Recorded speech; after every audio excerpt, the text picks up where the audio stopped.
নমস্কাৰ লাৰ্নাৰ্ছ, জুৰিছ টেম্পলৰ এই নতুনটো ভিডিঅ'ত মই তোমালোক সকলোকে পুনৰবাৰ স্বাগতম জনালোঁ। চ' আজি আমাৰ এই ভিডিঅ'টো এটা নতুন টপিক লৈ আহিছোঁ। টপিকটো এটা ৰেণ্ডম টপিক হয়। ভিডিঅ'ৰ কাৰণে মই কি টপিক বনাম এইদৰে ভাবি থাকোঁতে এজন লাৰ্ণাৰৰ পৰা ৰিকুৱেষ্ট পালোঁ যে ইণ্টাৰপ্ৰিটেশ্যন অফ ষ্টেটুটছৰ যিখিনি মেক্সিমছ আছে সেইখিনিৰ ওপৰত এটা ভিডিঅ' বনাব লাগে। চ' আজিৰ ভিডিঅ'টো মই সেই লাৰ্ণাৰজনৰ ৰিকুৱেষ্ট ৰক্ষা কৰিবৰ কাৰণে লৈ আহিছোঁ। আৰু এই ভিডিঅ'খিনিৰ জৰিয়তে তোমালোকৰ চিলেবাছত ইণ্টাৰপ্ৰিটেশ্যন অফ ষ্টেটুটছৰ যিখিনি মেক্সিমছ আছে সেই মেক্সিমখিনিৰ বিষয়ে মই ডিছকাছ কৰিম। তেন্তে আহা অলপো পলম নকৰাকৈ আজি আমাৰ এই ভিডিঅ'টো আৰম্ভ কৰোঁ। চ' মেক্সিমখিনিৰ বিষয়ে আলোচনা কৰাৰ আগতে মই ক'ব বিচাৰিছোঁ ইণ্টাৰপ্ৰিটেশ্যন অফ ষ্টেটুটছ মানে কি বুজায়। চ' ষ্টেটুটছ মানে সদ্যহতে আমি ল' বুজাওঁ। জানো যে গভৰ্ণমেণ্টত 3টা অৰ্গেন থাকে। 3টা অৰ্গেনৰ ভিতৰত যিটো লেজিছলেচাৰ, সেই লেজিছলেচাৰৰ যিটো কামটোৱেই হ'ল ল' মেকিং কৰাটো, আৰু সেইখিনি ইমপ্লিমেণ্ট কৰাটোৱেই হৈছে এক্সিকিউটিভৰ কাম। আৰু সেই ল'খিনিৰ বিষয়ে কোনোবা এটা ডিছপিউটত যেতিয়া জুডিচিয়াৰী এপ্লাই কৰিব, চ' তাৰ বিষয়ে ইণ্টাৰপ্ৰিট কৰা কামটোৱেই হৈছে জুডিচিয়াৰী। অৰ্থাৎ এখন ষ্টেটুটছ ইণ্টাৰপ্ৰিটেশ্যন কৰা কামটো হ'ল জুডিচিয়াৰী।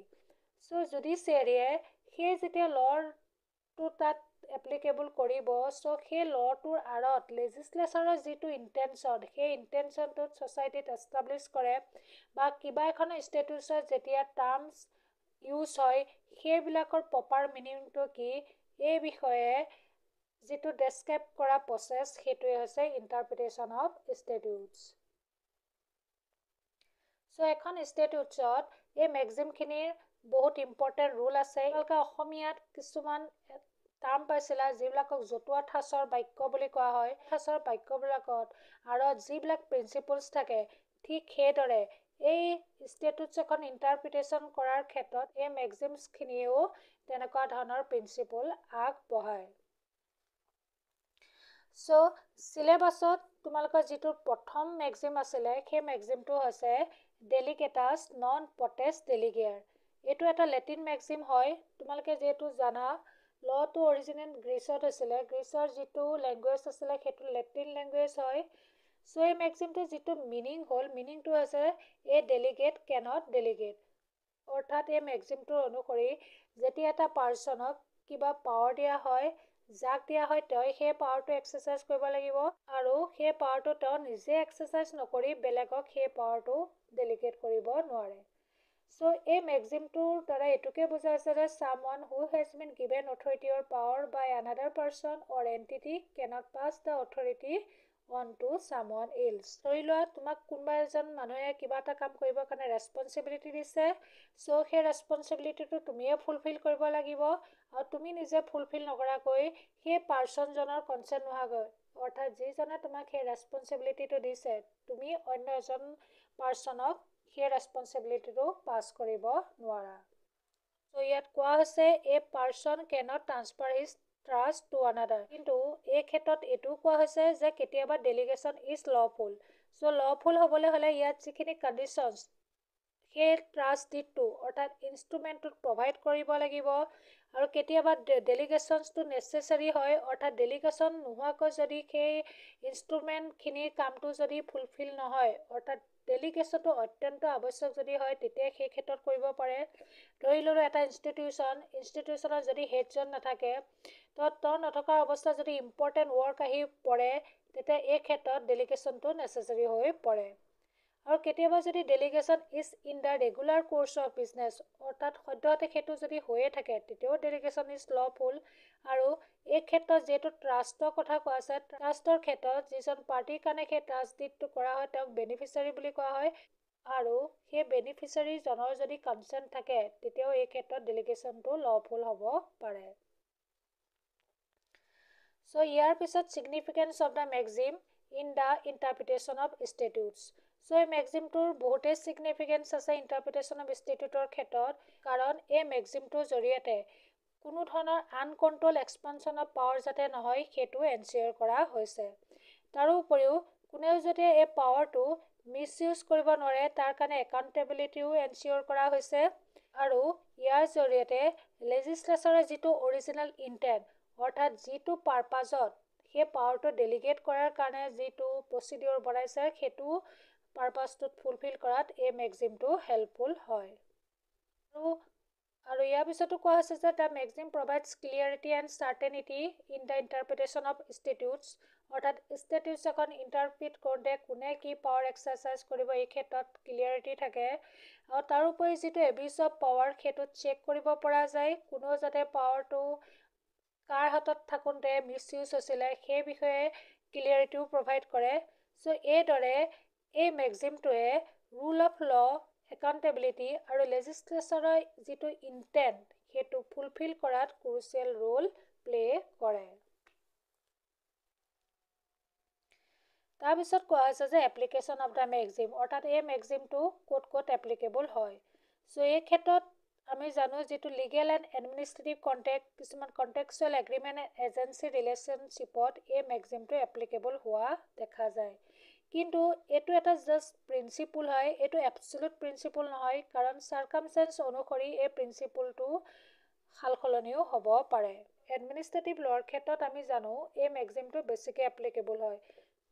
এই মেক্সিমটোৱে এডমিনিষ্ট্ৰেটিভ ল'ৰ ক্ষেত্ৰত যাতে বিউৰ'ক্ৰেচিটো এক্সেচিভ নহয় সেইটো কাৰণে এটা ছেফগাৰ্ড হিচাপে কাম কৰে। কাৰণ মডাৰ্ণ ষ্টেটত কি হয়, পাৰ্লিয়ামেণ্টে সদায় ল বনোৱা কামটো কৰে আৰু ষ্টেটৰ ক্ষেত্ৰত ষ্টেট লেজিছলেচাৰে কৰে। চ' ল সদায় চেঞ্জিঙো হৈ থাকে। ত' ছ'চাইটিত যিখিনি প্ৰব্লেমখিনি যেতিয়া বাঢ়ি গৈ থাকে, চ' ইয়াৰ কাৰণে বহুতো ল বনাবলগীয়া হয়। চ' পাৰ্লিয়ামেণ্ট আৰু ষ্টেট লেজিছলেচাৰ যদি অ'ভাৰ বাৰ্ডেন হৈ যায়, অৰ্থাৎ 365 ডেজত 24 ঘণ্টাই যদি পাৰ্লিয়ামেণ্টে সেই কামটোৱে কৰি থাকে, তেতিয়া এই ক্ষেত্ৰত ল'ৰ যিটো কোৱান্টিটি আৰু কোৱালিটিৰ ক্ষেত্ৰত হেম্পাৰ হ'ব পাৰে। তো সেইকাৰণে এই প্ৰিন্সিপলটোৰ জৰিয়তে পাৰ্লিয়ামেণ্টকো যাতে অকণমান ৰিফ্ৰেছমেণ্ট দিব পৰা যায়, সেইকাৰণে এক্সিকিউটিভকো এই মেক্সিমটোৰ জৰিয়তে সেই যিটো ল মেকিং কৰা পাৱাৰটো ডেলিগেট কৰা হয়, যাতে এক্সিকিউটিভে পাৰ্লিয়ামেণ্টক এই ক্ষেত্ৰত ছাপ্লিমেণ্টাৰী হিচাপে যাতে কাম কৰে। তাৰোপৰিও ইয়াৰ পিছত কোৱা হৈছে যে ইন মডাৰ্ণ টাইমছ, তোমালোকে জানাই আজিৰ যিটো যুগ হয় সেইটো টেকন'লজিৰ যুগ হয়। তো টেকন'লজি যেতিয়া ডেভেলপমেণ্ট হৈছে এই ক্ষেত্ৰতো কমপ্লেক্স ল'ৰ প্ৰয়োজন হয়। কিছুমান টেকন'লজিকেল টপিক যেনে নিউক্লিয়াৰ এনাৰ্জি, IT, মেডিচিন এনেকুৱা ক্ষেত্ৰত, আৰু এনেকুৱা ক্ষেত্ৰত কেতিয়াবা ল মেকাৰ্ছবিলাকৰ নেচেচাৰী এক্সপাৰ্টাইজৰো অভাৱ হয়। কি ল বনাব লাগে, কি পলিচি হ'ব লাগে, এই ক্ষেত্ৰতহে তেওঁলোকে গাইডলাইনছ ফ্ৰেম কৰে। চ' যিখিনি টেকনিকেল ডিটেইলছ সেইখিনি ফুলফিল কৰিবৰ কাৰণে সেই যিখিনি কাম কাজ এক্সিকিউটিভ ব্ৰাঞ্চলৈ ডেলিগেট কৰিব পাৰে। চ' এক্সিকিউটিভ ব্ৰাঞ্চে এই ক্ষেত্ৰত স্পেচিয়েলাইজ নলেজ থকা পাৰ্চনৰ জৰিয়তে তেওঁলোকে স্পেচিয়েল ৰুল বনাব পাৰে সেই ল'টো ছাপোৰ্ট কৰিবৰ কাৰণে। আৰু এইদৰে যেতিয়া কামবিলাক ভগাই লোৱা হয়, তেতিয়া ইয়াৰ জৰিয়তে ইফেক্টিভ গভৰ্নেন্স এনচিয়ৰ হোৱাত সহায় হয়। তাৰপিছত কোৱা আছে যে গভৰ্ণমেণ্টৰ আৰু এটা যিটো কেৰেক্টাৰিষ্টিক্স সেইটো আছে ছেপাৰেশ্যন অফ পাৱাৰ। এই ছেপাৰেশ্যনটো পাৱাৰটো এক্সাৰচাইজ কৰাত ইণ্ডিপেণ্ডেণ্টলি এই মেক্সিমটোৱে হেল্প কৰে। কাৰণ যিজন পাৰ্চনে যিটো কাম কৰিব কেৱল তেওঁৱে তাৰ কাৰণে একাউণ্টেবল হ'ব। আৰু ডেলিগেশ্যন অফ পাৱাৰৰ যিখিনি প্ৰিন্সিপল সেইখিনি স্ক্ৰুটনাইজ কৰাটো জুডিচিয়েৰীয়ে ইয়াত ৰোল প্লে কৰিব। আৰু সেই প্ৰিন্সিপলছখিনি আৰু সেই পাৱাৰখিনিও যাতে পাৰ্মিচিবল লিমিটত থাকে আৰু ফেয়াৰলি, ৰিজনেবলি আৰু লিগেলি যাতে এক্সাৰচাইজ কৰা হয়, এই ক্ষেত্ৰত জুডিচিয়েৰীয়েও ৰোল প্লে কৰিব। এইখিনিলৈকে এই মেক্সিমটো যে কিদৰে এডমিনিষ্ট্ৰেটিভ ল'ত এপ্লিকেবল হয় সেই বিষয়ে কোৱা হৈছে। চ' ইয়াৰ পিছত এই মেক্সিমটো এজেঞ্চি ল অৰ্থাৎ স্পেচিয়েল কণ্টেক্টত কিদৰে এপ্লিকেবল হয় সেইদৰে কোৱা হৈছে। ইণ্ডিয়ান কণ্টেক্ট এক্টৰ ছেকশ্যন 190ত এই মেক্সিমটোৰ বিষয়ে ইলাষ্ট্ৰেট কৰা হৈছে। চ' ইয়াত যিখিনি প্ৰভিজনছ আছে এজেণ্টৰ লগত ৰিলেটেড। চ' এজেঞ্চি মানে জানো এ relationship between A principal and A agent. অৰ্থাৎ যেতিয়া এজন প্ৰিন্সিপালে তেওঁ নিজৰ বিজনেছটো থাৰ্ড পাৰ্টিৰ লগত কণ্ডাক্ট কৰিবৰ কাৰণে যিজন পাৰ্চনক এপইণ্ট কৰে তেওঁক এজেণ্ট বুলি কোৱা হয়। আৰু সেই প্ৰিন্সিপাল আৰু এজেণ্টৰ যিটো ৰিলেশ্যনশ্বিপ সেইটোকে এজেঞ্চি কোৱা হয়। চ' এই ক্ষেত্ৰত কণ্টেক্টৰ জৰিয়তে যেতিয়া এজেণ্টে প্ৰিন্সিপালৰ পৰা সেই যিখিনি কাম কাজ বা ডিউটি যিখিনি পায় সেইখিনি তেওঁ নিজে পাৰফৰ্ম কৰিব লাগিব। আৰু প্ৰিন্সিপালৰ কোনো ধৰণৰ অথৰিটি নোহোৱাকৈ বা সেই এজেঞ্চিত যদি তেনেকুৱা কোনো ধৰণৰ টাৰ্মছ এণ্ড কণ্ডিশ্যন যদিহে নাই, তেতিয়ালৈকে তেওঁ সেই কামখিনি বেলেগ এজন এজেণ্টক ডেলিগেট কৰিব নোৱাৰে। চ' এইদৰে এই মেক্সিমটোৰ জৰিয়তে কিছুমান প্ৰিন্সিপাল বা পেৰেণ্ট এক্ট এইবিলাক এনাক্ট কৰা হয় আৰু কেতিয়াবা ছাবঅৰ্ডিনেট অথৰিটিকো সুপ্ৰিম অথৰিটিয়ে পাৱাৰ ডেলিগেট কৰি বিভিন্ন ধৰণৰ ৰুল ৰেগুলেশ্যন অৰ্ডাৰ বাইলছবিলাক ফৰ্ম কৰে চ' যেতিয়া ছাবঅৰ্ডিনেট অথৰিটিয়ে এই ৰুলছ ৰেগুলেশ্যনছ অৰ্ডাৰ বা বাইলছ এইবিলাক যদি বনায় সদায় সুপ্ৰিম অথৰিটিৰ জৰিয়তে স্ক্ৰুটনাইজ কৰা হয় আৰু কেতিয়াবা এই ক্ষেত্ৰত ছভৰেন লেজিছলেশ্যনে সেইবোৰ এব্ৰগেটো কৰিব পাৰে আৰু কেতিয়াবা যদি ইনকনচিষ্টেঞ্চি হয় এই ছাবঅৰ্ডিনেট লেজিছলেশ্যন আৰু ছভৰেন লেজিছলেশ্যনৰ মাজত ছাবঅৰ্ডিনেট লেজিছলেশ্যনে সদায় ষ্টেটৰী প্ৰভিজনছবিলাকে কমপ্লাই কৰিব লাগিব তাৰমানে যিবিলাক লেজিছলেশ্যনে বনাই থৈছে সেইবিলাককে তেওঁলোকে মানি চলিব লাগিব পিছত কোৱা হৈছে যে সদায় এই লেজিছলেটিভ ফাংচনটো এক্সিকিউটিভক দিয়া নহয় তাৰ কাৰণে কিছুমান লিমিট থাকিব লেজিছলেচাৰে তেওঁ যিবিলাক ইছেঞ্চিয়েল কাম কেতিয়াও সেইবিলাক এক্সিকিউটিভক ডেলিগেট কৰিব নোৱাৰে আৰু যদিহে তেওঁ কৰে সেই ডেলিগেশ্যনটো এই ক্ষেত্ৰত আল্টাভাৰেজ বুজাব চ' আল্টাভাৰেজ মানে যিটো পাৱাৰৰ বাহিৰত চ' ইয়াৰ আগতেও কোৱা হৈছে যে ডেলিগেশ্যনৰ ক্ষেত্ৰত লেজিছলেচাৰৰ যিটো ইণ্টেণ্ট সেইটো সদায় এক্সামাইন কৰা হ'ব চ' এই ক্ষেত্ৰত এইটো নোট কৰাটো ইম্পৰ্টেণ্ট হ'ব যে এই মেক্সিমটোৱে কোনো ধৰণৰ ৰিজিড ৰুল অফ ল বনোৱা নাই যে ডেলিগেশ্যন যে হ'বই লাগিব সেইটো ক'বলৈ বিচৰা হোৱা নাই যেতিয়া ডেলিগেশ্যন কৰিব এই ক্ষেত্ৰত সেই ডেলিগেশ্যন কৰা যিটো পাৰপাছ অবজেক্ট বা লেংগুৱেজটোৱে সেই ষ্টেটুটখনৰ পাৰপাছ বা অবজেক্টটো ফুলফিল কৰিছেনে নাই এই ক্ষেত্ৰত সদায় বাছ বিচাৰ কৰা হ'ব চ' এইটোৱে আছিলে মেক্সিম ডেলিগেটাছ নন পটেষ্ট ডেলিগেয়াৰ চ' ইয়াৰ পিছত যিটো নেক্সট মেক্সিম হ'ল নেক্সট মেক্সিমটো হৈছে এক্সপ্ৰেছিঅ' ইউনিয়াছ ইষ্ট এক্সক্লুচিঅ' অল্টেৰিয়াছ চ' এইটো এটা লেটিন মেক্সিম হয় ইয়াৰ মিনিংটো হ'ল the express mention of one thing is the exclusion of others তাৰমানে কোনোবা এখন ইনষ্টিটিউটত কিবা এটা বিষয়ে অৰ্থাৎ কিবা মেম্বাৰ বা ক্লাছ অফ গ্ৰুপৰ বিষয়ে যদি স্পেচিফিকলি মেনশ্যন কৰা আছে অৰ্থাৎ যাৰ বিষয়ে মেনশ্যন কৰা আছে তাৰ ক্ষেত্ৰতে সেই ষ্টেটৰ প্ৰভিজনখিনি এপ্লিকেবল হ'ব আৰু যাৰ বিষয়ে উল্লেখ কৰা নাই সেই বিষয়ে এই ষ্টেটৰ প্ৰভিজনছখিনি এপ্লিকেবল নহয় বুলি কৈছে চ' এখন ষ্টেটুটত যিখিনি ৱৰ্ডছ মেনশ্যন কৰা হ'ব সেইখিনি ক্ষেত্ৰতে সেই ষ্টেটুটৰ প্ৰভিজনছখিনি এপ্লিকেবল হ'ব আৰু সেইখিনি ক্ষেত্ৰতে সেই ডকুমেণ্টখন কমপ্লিট হ'ব লাগিব আৰু এক্সজষ্টিছ হ'ব এই ক্ষেত্ৰত মই তোমালোকক এটা এক্সাম্পল দিম যে আৰ্টিকল 15 ছাবক্লজ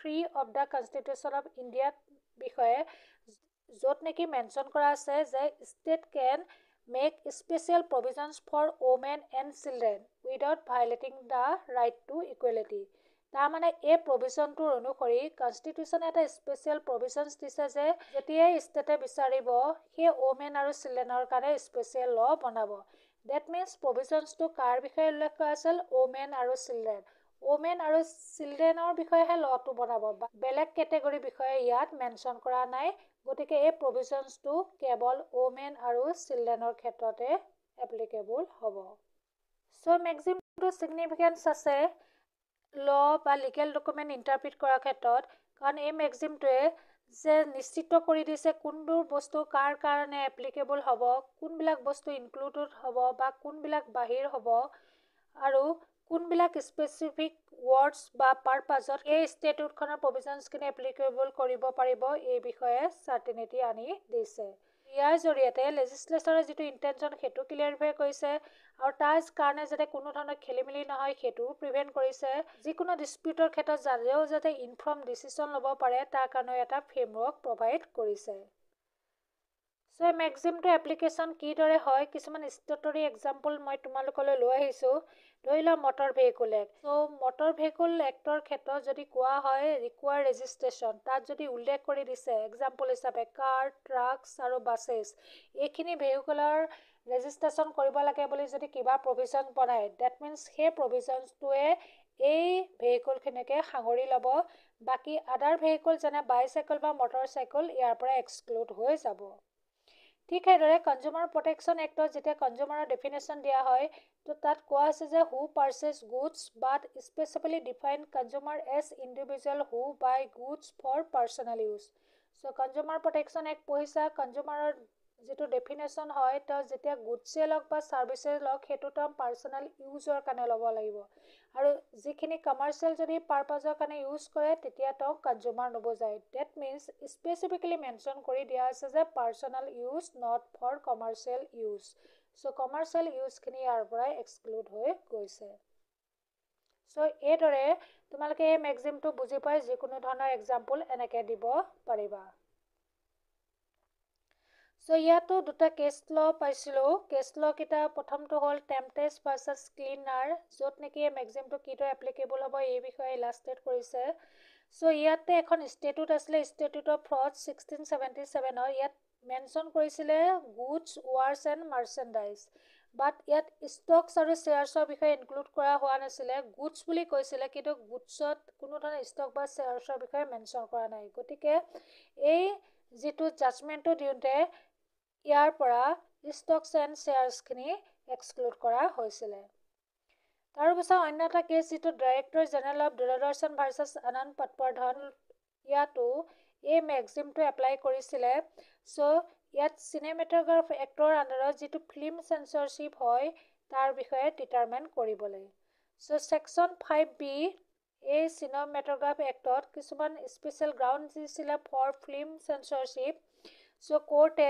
সেই স্পেচিফিক গ্ৰাউণ্ডৰ পৰা যিবিলাক বস্তু এক্সক্লুড কৰি দিছিলে সেইবিলাক এই জাজমেণ্টটোৰ ক্ষেত্ৰত ইনক্লুড হোৱা নাছিলে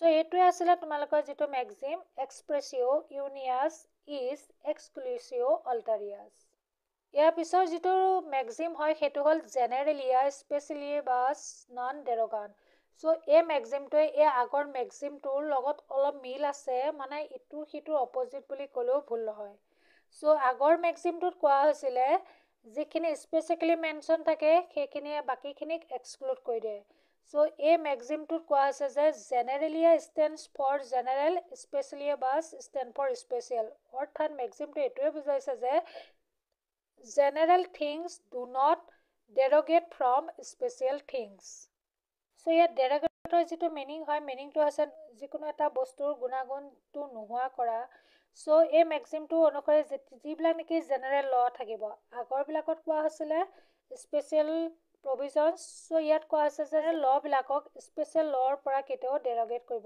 পৰা নাযায় আৰু ইয়াৰ উপৰিও কোৱা হৈছে যে general provisions in a statute cannot control the special provisions of that statute সেই আগৰ এক্সাম্পলটোৱে ল'ম তো কনষ্টিটিউশ্যনখনত এজ এ হ'ল ফাণ্ডামেণ্টেল ৰাইটছখিনি দিয়া হৈছিলে চ' ফাণ্ডামেণ্টেল ৰাইটছতো সেই স্পেচিফিক প্ৰভিজনছ আছে কিছুমান উমেন এণ্ড চিলড্ৰেনৰ কাৰণে বনাইছে আৰু কিছুমান কাষ্ট ৱাইজ যেনে স্পেচিয়েল ক্লাছিফিকেশ্যন কৰা হৈছে যে চিডিউল কাষ্ট আৰু চিডিউল ট্ৰাইব তো এজ এ হ'ল যিখিনি ফাণ্ডামেণ্টেল ৰাইটছৰ প্ৰিন্সিপলছ আছে সেইখিনিয়ে জেনেৰেলি চিটিজেনৰ কাৰণে এপ্লিকেবল হ'ব কিন্তু সেইখিনিয়ে সেই স্পেচিয়েল প্ৰভিজন যিখিনি বনোৱা হৈছে সেইখিনি কেতিয়াও কণ্ট্ৰল নকৰে চ' এই ক্ষেত্ৰত তেনেকুৱা দুই ধৰণৰ প্ৰভিজন যেতিয়া এখন ষ্টেটিউটত দিয়া হয় ন' ডাউট তাৰ ক্ষেত্ৰত কনফ্লিক্ট হ'বও পাৰে এক্সাম্পল হিচাপে দিয়া হৈছে কিছুমান এনভাইৰমেণ্টেল ৰেগুলেশ্যন চ' ইয়াত উল্লেখ কৰা হৈছে এনভাইৰমেণ্টেল লৰ ৰেগুলেশ্যন অনুসৰি যিমানবিলাক ইণ্ডাষ্ট্ৰিজ আছে চবেই পলিউশ্যন যিটো ষ্টেণ্ডাৰ্ড হয় সেই ষ্টেণ্ডাৰ্ডটো মানি চলিব লাগিব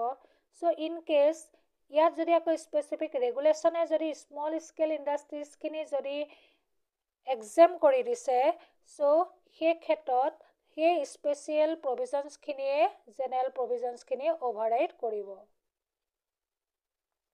চ' ইয়াতে কেছ লৈ এটা উল্লেখ কৰিছোঁ যে Sarabjit Rick Singh versus Union of India so' ইয়াত কোৰ্টে কৈছিলে যে এক্সট্ৰাডিশ্যন এক্ট 1962 এখন স্পেচিয়েল ষ্টেটিউট হয় চ' সেই এক্টখনৰ বাকী যিখিনি জেনেৰেল ল আছিল যেনে CRPC চ' CRPCখন বৰ্তমান ভাৰতীয় ন্যায় সুৰক্ষা সংহিতা হৈছে এই স্পেচিয়েল এক্টখনে জেনেৰেল ষ্টেটিউটখিনিৰ ওপৰত এপ্লিকেবল হ'ব প্ৰভিজনছখিনি অনুসৰি কোৱা হৈছে যে স্পেচিয়েল প্ৰভিজন যিহেতু সদায় জেনেৰেল প্ৰভিজনছখিনি অভাৰৰাইড কৰে তো এই ক্ষেত্ৰত কনচিষ্টেঞ্চি বা কনফ্লিক্ট হোৱাটো স্বাভাৱিক চ' এনেকুৱা ধৰণৰ কনচিষ্টেঞ্চিও কিন্তু লেজিছলেচাৰে কেতিয়াও নিবিচাৰে অৰ্থাৎ লেজিছলেচাৰে যেতিয়া ল বনাব একেটা বিষয়ত জেনেৰেল ল বনাব পাৰে স্পেচিয়েল ল বনাব পাৰে যাতে সেই দুটা লৰ মাজত কেতিয়াও কনফ্লিক্ট নহয় তো তাৰ কাৰণেও লেজিছলেচাৰে সদায় চেষ্টা কৰিব আৰু এই ক্ষেত্ৰত কিবা যদি কনফ্লিক্ট হয় সেই কনফ্লিক্টটো সদায় জুডিচিয়েৰীয়ে ৰিজল্ভ কৰিব। চ' জুডিচিয়েৰীয়ে এইটো চেষ্টা কৰিব দুইটা কনফ্লিক্টিং প্ৰভিজনে যাতে ইফেক্টিভ হয় আৰু দুইটাৰ মাজতে যাতে হাৰমনি অৰ্থাৎ আৰু দুইটাৰ মাজত যাতে ভাৰসাম্য থাকে সেইটো জুডিচিয়েৰীয়ে সদায় চেষ্টা কৰে। আৰু এই ৰুলটোকে কোৱা হয় ইণ্টাৰপ্ৰিটেশ্যন অফ ষ্টেটুটছৰ ক্ষেত্ৰত ৰুলছ অফ হাৰমনিয়াছ কনষ্ট্ৰাকশ্যন। আৰু এই ৰুল অফ হাৰমনিয়াছ কনষ্ট্ৰাকশ্যনৰ জৰিয়তে দুইটা কনফ্লিক্টিং প্ৰভিজনৰ মাজতে ভাৰসাম্য ৰাখিবলৈ চেষ্টা কৰা হয়। আৰু ইনকেছ যদি কনফ্লিক্টটো যদি বাঢ়ি যায় চ' ইয়াত এইদৰে বেলেঞ্চটো ৰাখিবলৈ চেষ্টা কৰা হয় যে যিখিনি কনফ্লিক্টিং প্ৰভিজনছ সেইখিনি ছেপাৰেট চিটুৱেশ্যনত ডিল কৰা হ'ব। অৰ্থাৎ এই দুইটা কনফ্লিক্টিং প্ৰভিজনৰ ভিতৰত কোনটো বেছি জেনেৰেল বা কোনটো বেছি স্পেচিফিক হয় সেইদৰে যিটো বেছি জেনেৰেল হয় সেইটো জেনেৰেল প্ৰভিজন হিচাপে ৰখা হ'ব।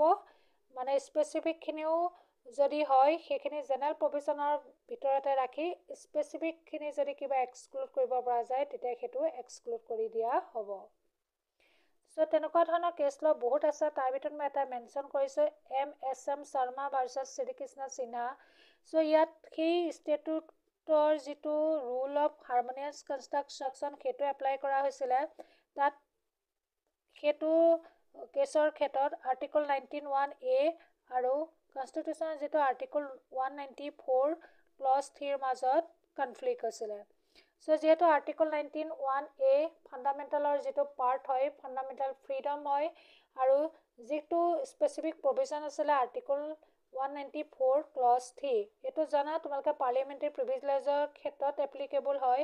দুইটা প্ৰভিজনৰ মাজত যেতিয়া কনফ্লিক্ট হৈছিলে চ' ইয়াত এইদৰে জাজমেণ্ট দিয়া হৈছিলে যে যিটো right of freedom of speech under article 19(1) clause A is to read subject to powers privileges and immunities of House of Legislature as declared by 194 clause 3। অৰ্থাৎ ফাণ্ডামেণ্টেল ৰাইটৰ এই প্ৰভিজনটো সেই যিটো স্পেচিফিক প্ৰভিজনৰ লগত সাঙুৰি পেলাই আৰু দুইটাৰ মাজত এটা ভাৰসাম্য বজাই ৰাখি জাজমেণ্টটো দিয়া হৈছিলে। চ' আজিৰ ভিডিঅ'টোত মই এই 3টা মেক্সিমে লৈ আহিছোঁ। ইয়াৰ পিছৰ যিখিনি ভিডিঅ' হ'ব বাকী মই মেক্সিমছখিনি লৈ আহিম। তোমালোকে মেক্সিমখিনিৰ ওপৰত এই ভিডিঅ'টো চাবা আৰু কিবা যদি বুজি নোপোৱা তেন্তে তোমালোকে কমেণ্ট কৰি দিব পাৰিবা। চ' যোৱাৰ আগতে তোমালোকলৈ সেই একে অনুৰোধ তোমালোকে যদি ভিডিঅ'বিলাক চাই যদি ভাল পোৱা বা ভিডিঅ'বিলাকৰ পৰা যদি তোমালোকৰ যদি হেল্প হৈছে বুলি ভাবা তেন্তে কাইণ্ডলি চেনেলটো ছাবস্ক্ৰাইব কৰিবা, ভিডিঅ'বোৰ লাইক কৰিবা, ফ্ৰেণ্ডবিলাকৰ মাজত এই ভিডিঅ'বোৰ শ্বেয়াৰ কৰি দিবা যাতে আমাৰ সেই জুৰিছ টেম্পলৰ যিটো ফেমিলি সেইটো যাতে বাঢ়ি যায়। তেন্তে আজিৰ ভিডিঅ'টো মই ইয়াতে সামৰণি মাৰিম। নমস্কাৰ।